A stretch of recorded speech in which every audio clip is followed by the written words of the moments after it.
नमस्कार दोस्तों, daily MCQ practice में आपका स्वागत है। आज की इंपॉर्टेंट न्यूज़ और एमसीक्यूज़ को प्रैक्टिस करते हैं। आज में कौन कौन सी न्यूज़ इंपॉर्टेंट है। सबसे पहले हम बात करेंगे AISHE सर्वे के बारे में, जो कि हमने न्यूज़ में बात किया था, जो कि हायर एजुकेशन के लिए सर्वे है। नरेगा स्कीम के बारे में बात करेंगे, यानी कि इसके रिलेटेड एमसीक्यू के बारे में बात करेंगे। Indus water treaty, Australia open, polar vortex और large exposure framework of RBI, that is the LEF। ये न्यूज़ेस हैं, इनके रिलेटेड एमसीक्यूज़ के बारे में स्टार्ट करते हैं। सबसे पहले हम बात करेंगे the question number first, which is the all India survey of the higher education. All India survey of the higher education consider the following statement. पहला स्टेटमेंट लिखा हुआ है that the survey is calculated by the higher education regulatory university grant commission. तो आपको पता होना चाहिए कि जो all India survey of the higher education है, ये यूनिवर्सिटी ग्रांट कमीशन के अंतर्गत नहीं आता है। It comes under the ministry of education. ठीक है, so it comes under the ministry of education. So the answer, the option 1 will be incorrect. Next is the as per the survey the female participation is more than the male participation. No, it is wrong. The male participation is actually more than the female participation. जो mails का participation है वो ज़्यादा है। Females की अगर बात की जाए तो जो फीमेल्स का पार्टिसिपेशन है it's near about 49% and the male participation is near around 51%। तो ये आपको पता होना चाहिए। और तो हमारा जो दूसरा ऑप्शन भी हो गया वो क्या हो गया, हमारा गलत हो गया। And the third option is Covid period saw the rise in the enrolment in the higher education. बिल्कुल ये ऑप्शन सही है। कोविड के टाइम पर वैसे तो सारी यूनिवर्सिटीज़ बंद थी, पर इवन दो यहाँ पर क्या हुआ था कि जो हायर एजुकेशन में जो इनरोलमेंट रेशियो था, ठीक है, तो वो उसका इंक्रीज़ हुआ था। इसी को हम कह देते हैं ग्रॉस इनरोलमेंट रेशियो। ठीक है, यानी कि टोटल जो इनरोलमेंट रेशियो क्या है, तो वो जो है वो इंक्रीज़ हुआ है during the Covid also. Covid के टाइम पर भी वो इंक्रीज़ हुआ है, यानी कि हमारा पहला दूसरा ऑप्शन गलत है, तो ऑप्शन बी करेक्ट हो जाएगा, यानी कि ओनली ऑप्शन 3। ठीक है, इसके कुछ एक्सप्लेनेशन देखेंगे आगे। देखिए यहाँ पे लिखा हुआ है कि जो सर्वे है, ठीक है, that is the all India survey on higher education. ठीक है, इसका आप नाम याद रखेंगे, all India survey on higher education. All India survey on higher education. ठीक है, ये रिलीज़ होता है बाय मिनिस्ट्री ऑफ एजुकेशन के द्वारा, और ये एनुअल वेब बेस्ड है, यानी कि ये जो सर्वे है वो डोर टू डोर जाके नहीं किया जाएगा। ये क्या है, ऑनलाइन वेब बेस्ड सर्वे है। तो ये आपको यहाँ से पता होना चाहिए। नेक्स्ट, इसका जो इंसेप्शन हुआ था, जो शुरुआत हुई थी, वो 2010-2011 से हुआ था। और ये जो सर्वे है वो कवर करता है all the institute in the country engaged in imparting the higher education, यानी कि जितने भी इंस्टीट्यूट हैं, ठीक है, इंडिया में, जो कि हायर एजुकेशन के रिगार्डिंग काम करते हैं या एजुकेशन प्रोवाइड करते हैं, उन सबको ही क्या करता है, इंक्लूड करता है। इसमें कौन कौन से लोग आते हैं, इसमें टीचर्स को, स्टूडेंट्स को, या फिर जो भी इनरोलमेंट प्रोग्राम्स हैं, examination results, education finance, infrastructure, ये क्या है, ये सारी चीज़ें इसमें आती हैं। Okay, and the next is the indicator. क्या क्या इंडिकेटर है जो इसमें हम लोग मेजर करेंगे। तो सबसे पहले institutional density. What is the meaning of institutional density, कि किसी एक पर्टिकुलर एरिया में कितने सारे इंस्टीट्यूट हैं। हमारे यहाँ जो इंस्टीट्यूशनल डेंसिटी है वो बहुत ही ज़्यादा डाइवर्स है। कहने का मतलब, जैसे कोई मेट्रोपॉलिटन सिटीज़ है, ठीक है, तो मेट्रोपॉलिटन सिटीज़ में क्या होगा, मेट्रोपॉलिटन सिटीज़ में नंबर ऑफ जो इंस्टीट्यूट होंगे वो ज़्यादा होंगे, ठीक है। या जो अर्बन एरिया होगा वहाँ पर जो नंबर ऑफ इंस्टीट्यूट होंगे वो ज़्यादा होंगे in compare to rural area. यानी कि जो इंस्टीट्यूशनल डेंसिटी है वो क्या है, बहुत ही डाइवर्स है। उसके बाद ग्रॉस एनरोलमेंट रेशियो, जो कि बढ़ा हुआ है, हमने देखा है, यानी कि कितने total number of student enrol कर रहे हैं। फिर उसके बाद पीपल टू टीचर रेशियो, हमारे यहाँ पीपल टू टीचर जो रेशियो है इंडिया में, भारत में, वो कितना है, 30:1, यानी कि 30 बच्चों में हायर एजुकेशन में एक टीचर है। पर अगर आप US कनाडा यहाँ पर देखेंगे तो यहाँ पर लगभग जैसे 15 बच्चों पे एक टीचर है, या फिर 20 बच्चों पे एक टीचर है, इस तरह से चीज़ें हैं। ठीक है, चाइना में भी लगभग 18 बच्चों पे एक टीचर है हायर एजुकेशन में, पर इंडिया में कितना है, इंडिया में 30 बच्चों पे एक टीचर है।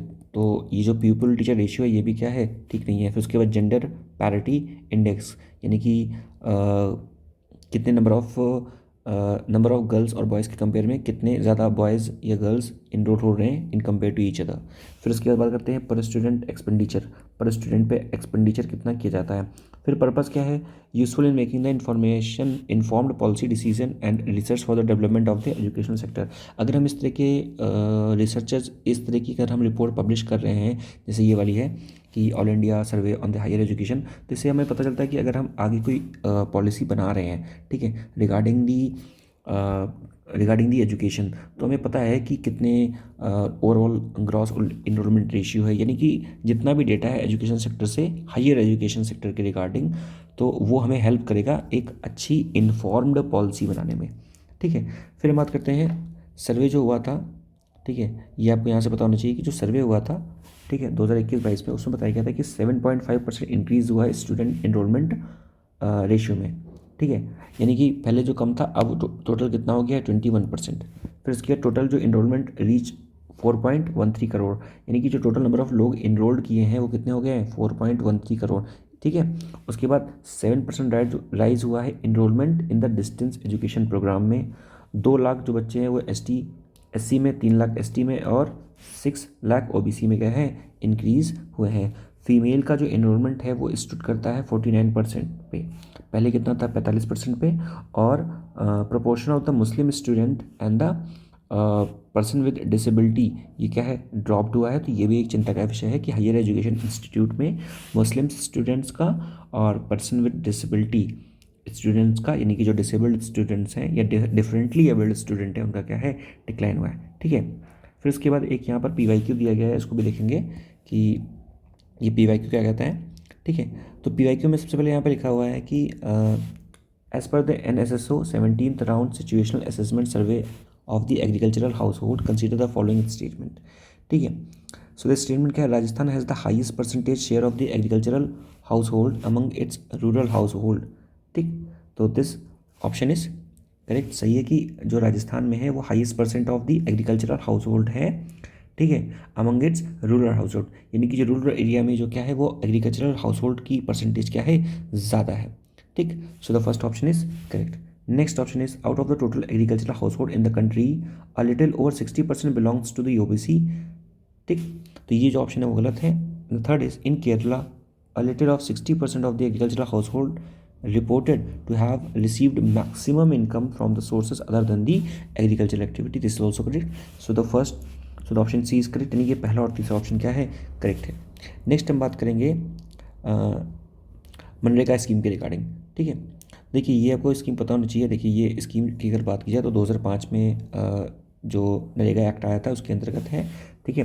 The full form is the Mahatma Gandhi national rural employment guarantee scheme. तो ये जो एक्ट आया था 2005, ठीक है, इसमें क्या पहला ऑप्शन क्या है, it provides the 100 days of the guaranteed wage employment, ठीक, to the rural household who volunteer to do unskilled manual work.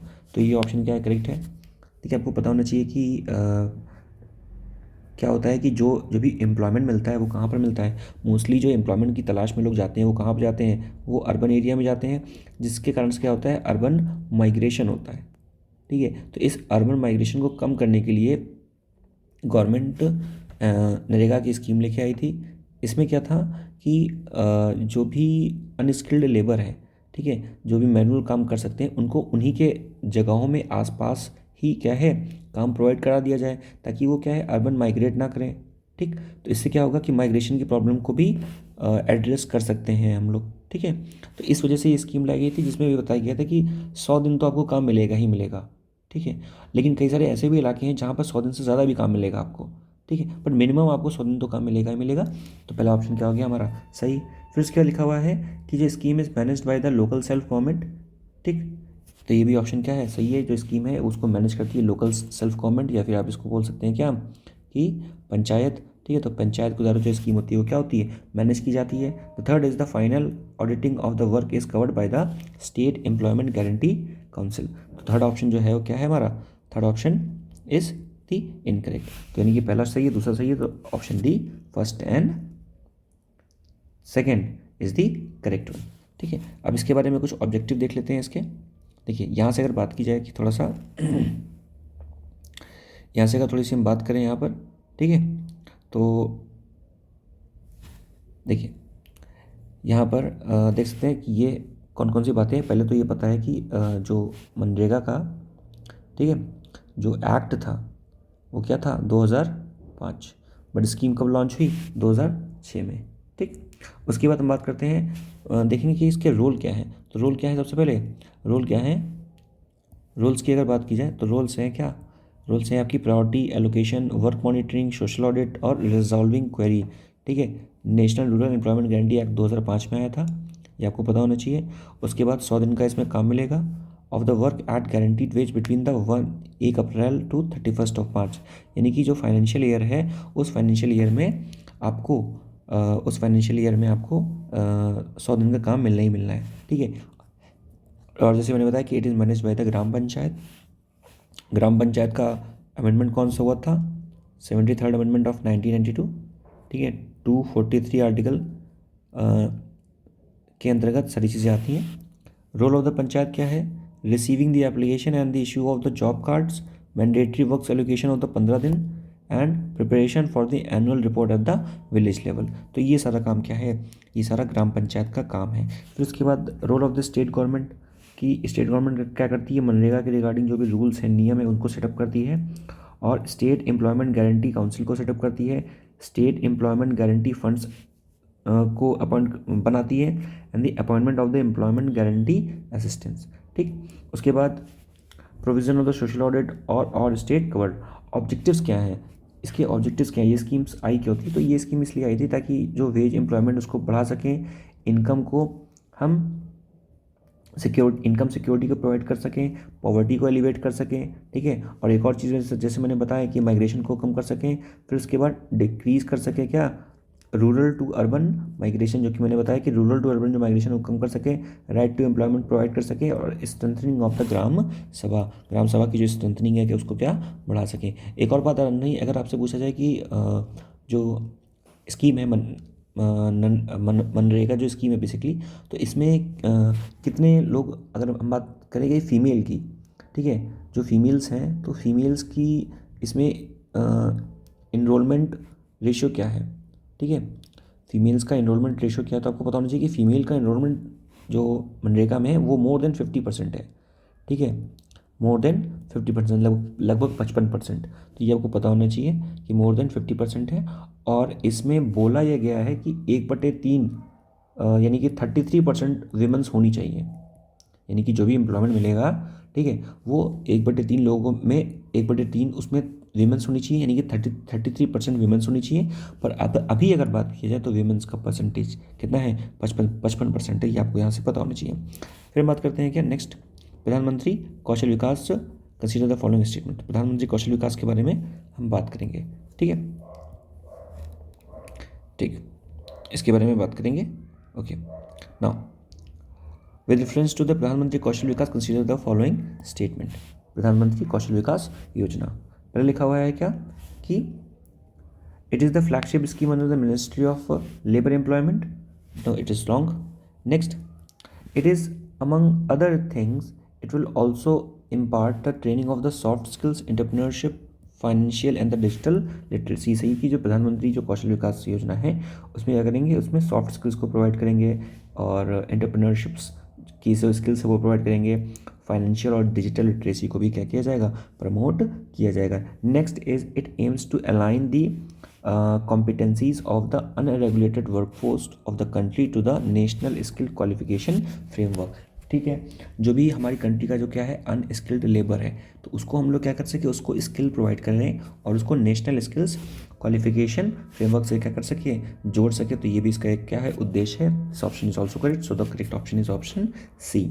ठीक, अब देखें, आपको पता होगा कि कई सारे दिन से क्या है, जो इंडस वाटर ट्रीटी है वो काफ़ी ज़्यादा न्यूज़ में थी। इसके रिगार्डिंग मैंने आपको डेली एनालिसिस में भी इसका एनालिसिस किया था। तो इंडस वाटर ट्रीटी क्या है, तो पहला है द करेक्ट, पहला ऑप्शन बोल रहा है क्या कि it was a UN broker treaty concluded between the India and Pakistan in 1951। So the option is wrong. क्यों रॉन्ग है, सबसे पहले कि जो ट्रीटी थी वो यूएन ब्रोकर नहीं थी, यानी कि यूएन ने नहीं करवाई थी, ये किसने करवाई थी, ये करवाई थी वर्ल्ड बैंक ने, ठीक है। और दूसरी चीज़ ये 1951 में नहीं हुई थी, ये 1960 में हुई थी। तो ये पहला ऑप्शन क्या हो गया हमारा, गलत। दूसरा क्या बोल रहा है, it allocates the 3 western rivers that is the Indus, Chenab और Jhelum to the Pakistan for the unrestricted use. This option is correct. क्या कि इस टोटल इसमें 6 रिवर हैं, ठीक है, जिसमें से 3 रिवर जो कि पाकिस्तान को एलोकेट की गई है, तो इनका नाम क्या है, ऐसे याद रखेंगे हम, CJI that is the chief justice of India. कैसे याद रखेंगे, C for the Chenab, J for Jhelum और I फॉर इंडस। तो ये 3 रिवर किसको दी गई हैं, पाकिस्तान को दी गई हैं फॉर द अनरिस्ट्रिक्टेड यूज़। तो ऑप्शन क्या हो गया, करेक्ट हो गया। Third is as per the treaty India can use the water of the Indus for all purpose except the power generation, ठीक। सो दिस ऑप्शन क्या होगा, ये ऑप्शन जो है हमारा ये गलत है, कि पावर जनरेशन भी हम लोग उसमें कर सकते हैं, ठीक है। तो देखा जाए तो ओनली ऑप्शन 2 हमारा जो है वो करेक्ट है, यानी कि बी जो ऑप्शन है वो हमारा क्या है, करेक्ट है, ठीक। नेक्स्ट हम बात करें, एक PYQ देखते हैं। इसमें PYQ क्या है कि with reference to the just a minute,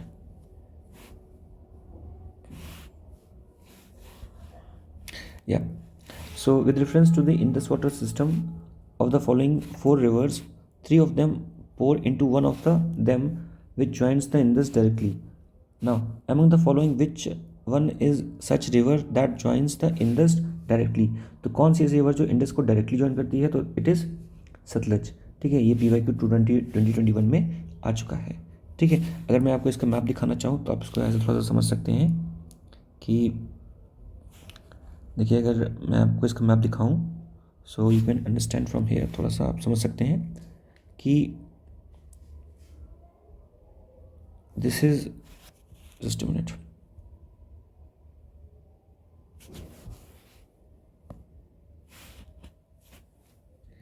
okay. No you can see from here कि यहाँ पे क्वेश्चन था कि कौन सी ऐसी रिवर है जो इंडस को डायरेक्टली ज्वाइन करती है, ठीक है। तो आप देख सकते हैं कि इंडस जो है वो यहाँ से ये जा रही है, ठीक है। तो कौन सी ऐसी रिवर है, देखिए, जो अगर यहाँ पर देखा जाए जो रावी है वो यहाँ पर मिल रही है आके, ठीक है, ये इस पर मिल रही है, ठीक। और जो ब्यास है वो भी यहाँ पर कहीं पे आके मिल रही है। जो ये सतलज रिवर है वो डायरेक्टली जाके कहाँ मिल रही है, इंडस पर मिल रही है, ठीक है, यहाँ से।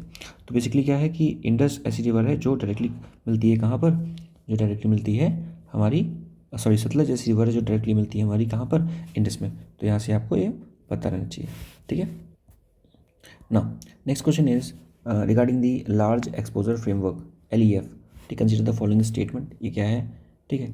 तो सबसे पहले बता दें कि ये जो चीज़ है ये this is a financial term, और अभी आपको पता होगा जो अडानी ग्रुप के जो शेयर्स गिर रहे हैं, ठीक है, आफ्टर द हिंडरबर्ग रिपोर्ट, ठीक है। तो ये उसी के रिगार्डिंग है, ठीक है।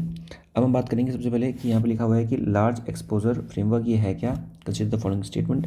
Now first statement is it decide the maximum lending a bank can offer to the particular customer. तो दिस ऑप्शन इज करेक्ट कि कोई एक बैंक मैक्सिमम कितना अमाउंट दे सकती है किसी एक कस्टमर को, that is the large exposure framework. Next is the value of the LEF can not be more than the 10% of the base capital of a bank. नहीं, ऐसा नहीं है कि 10% ही हो सकती है, एक्चुअली इसका जो परसेंटेज है it could be extend up to the 30% also. Then the maximum value of the LEF that is the large exposure framework is decided by the Reserve Bank of India. बिल्कुल, Reserve Bank of India is the bank of bank. So basically ये क्या है, ये decide करेगी कि कितना जो large exposure framework की जो मैक्सिमम वैल्यू है वो कितनी होगी। तो ये कौन डिसाइड करेगा, ये RBI डिसाइड क्या करेगा। तो देखा जाए तो हमारा जो थर्ड ऑप्शन है वो करेक्ट है, फर्स्ट ऑप्शन करेक्ट है, तो 1 और 3, so the option A is correct, ठीक है। RBI की बात की जाए तो RBI आया था RBI एक्ट ऑफ 1934 के अंतर्गत, और नेशनलाइज्ड हुआ था 1950 में, ये आपको पता होना चाहिए, ठीक है। तो अब यहाँ पर थोड़ी सी बातें कर लेते हैं कि कौन कौन सी चीज़ें यहाँ पे लिखी हैं। पहले लिखा हुआ है कि जो इवेंट हुए, देखिए अभी पता है US बेस्ड एक कंपनी है, ठीक है, शॉर्ट सेलर कंपनी है क्या, हिंडरबर्ग रिसर्च। देखिए शॉर्ट सेलिंग क्या होता है, जैसे आपने एक स्टॉक खरीदा 100 रुपये का, ठीक है, और उसके बाद आपने एक स्टॉक खरीदा 100 रुपये का, ठीक है, और आपको पता है कि शाम को उसकी जो वैल्यू 70 रुपये होने वाली है, तो आपने उसको पहले बेच दिया, ठीक है। तो आपने जब पहले बेचा उसको तो आपको कितने रुपए का फ़ायदा हो गया, 30 रुपये का, क्योंकि शाम को आपकी उसकी वैल्यू क्या होने वाली थी, 70 रुपये। तो इसी को हम क्या कहते हैं, शॉर्ट सेलिंग।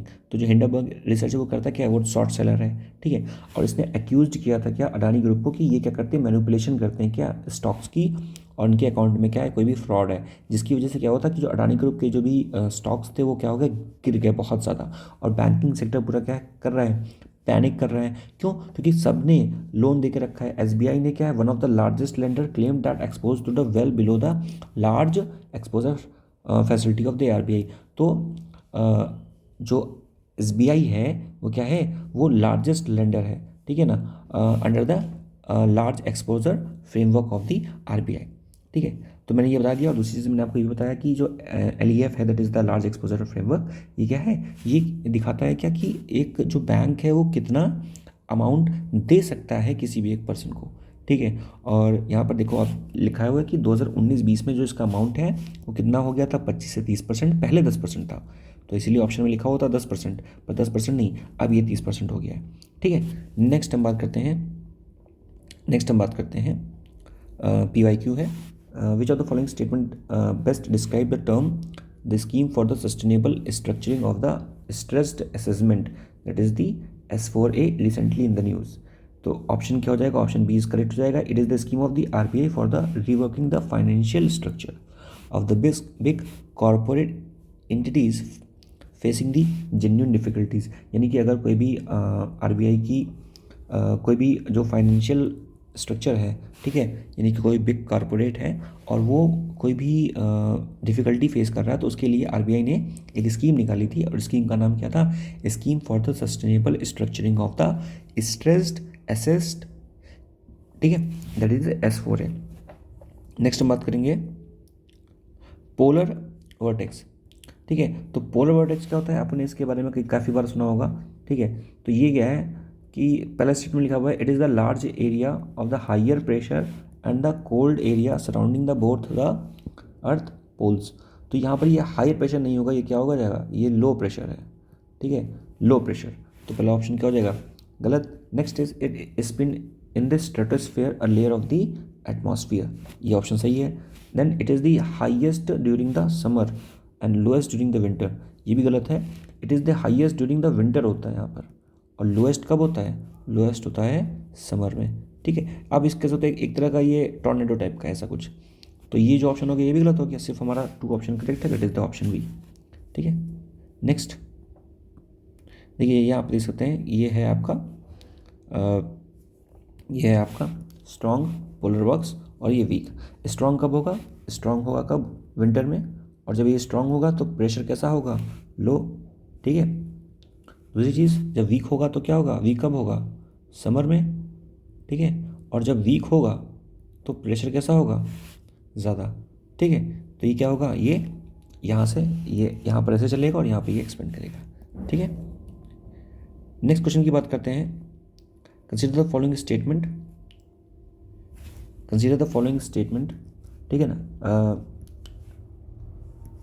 पहला लिखा हुआ है, high clouds primarily reflects the solar radiation and cool the surface of the earth, okay, and तो ये क्या हो जाएगा, गलत। Next is the low clouds have the high absorption of the infrared radiation emancipating from the earth surface and then causing the global warming. तो कौन सा गलत है, तो हमारा जो दोनों ऑप्शन हो जाएंगे क्या, वो गलत है, ठीक।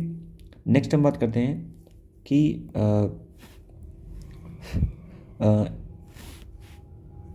टेनिस ग्रैंड स्लैम, ठीक है। टेनिस ग्रैंड स्लैम के रिगार्डिंग कौन सा ऑप्शन करेक्ट है, it refers to the achievement of the winning of the all 4 major tennis championship in the calendar year, ठीक है। सो जो ऑप्शन ये क्या है, करेक्ट है। टोटल जो टेनिस ग्रैंड स्लैम होते हैं वो कितने होते हैं, 4, ठीक। फिर उसके बाद नोवाक जोकोविच और Roger Federer collectively share the records for the most grand slam. तो बेसिकली ये कह रहा था, नोवाक जोकोविच के साथ रॉजर फेडरर नहीं थे, राफेल नडाल थे, ठीक है। तो ये ऑप्शन क्या हो जाएगा, गलत। तो इस वजह से हमारा ऑप्शन सिर्फ एक करेक्ट हो जाएगा, ठीक है। तो अगर यहाँ पर थोड़ा सी बात करें तो देखिए यहाँ पर लिखा हुआ है, जो ग्रैंड स्लैम है किसी कैलेंडर ईयर में, ठीक है ना, उसको कैलेंडर स्लैम भी कहते हैं। और टोटल कितने होते हैं, 4 होते हैं, ठीक है। और ये कहाँ से चलते हैं, ये चलते हैं ईस्ट टू वेस्ट, ठीक। ईस्ट टू वेस्ट का मतलब क्या है, जैसे सबसे पहले ऑस्ट्रेलिया ईस्ट में पड़ेगा तो ऑस्ट्रेलियन ओपन पड़ेगा, फिर उसके बाद पेरिस, ठीक है, पेरिस में क्या, सॉरी फ्रांस, फ्रांस में पेरिस, ठीक है, तो यहाँ पर फ्रेंच ओपन बोल दे या पेरिस ओपन बोल दे, ठीक है। तो ये कब होगा, मई जून में, और ये क्या था, जनवरी में। फिर उसके बाद विम्बल्डन, ठीक है, यूके में, ठीक। तो और उसके बाद यूएस ओपन या ऑस्ट्रेलिया का में। तो टोटल जो कैलेंडर स्लैम या फिर ग्रैंड स्लैम है, ठीक है, टेनिस ग्रैंड स्लैम है, वो 4 हैं, और वो जाएंगे कहाँ से, ईस्ट टू वेस्ट में। पहला ऑस्ट्रेलिया हो गया, फिर फ्रेंच हो गया, फिर उसके बाद विम्बल्डन हो गया, और उसके बाद यूएस ओपन हो गया, ठीक है। और जैसे मैंने बताया आपको कि नोवाक जोकोविच के साथ कौन था, नोवाक जोकोविच के साथ कौन था, नोवाक जोकोविच के साथ राफेल नडाल थे, ठीक है, रॉजर फेडरर नहीं थे, ठीक। नेक्स्ट इज, एक और क्वेश्चन है, इसको भी देखते हैं कि consider the following statement in respect of the ICC world tennis championship, ठीक। पहला ऑप्शन लिखा हुआ है, it is the finalist were decided by the number of the matches they won. गलत option, New Zealand was ranked ahead of the England because it won more number of the matches. This is also correct, ठीक है, so no option is correct. So thank you for watching the video. If you like the video, if you have enjoyed the video, like the video, do let us know in the comment section, and share the video with your friends. Thank you.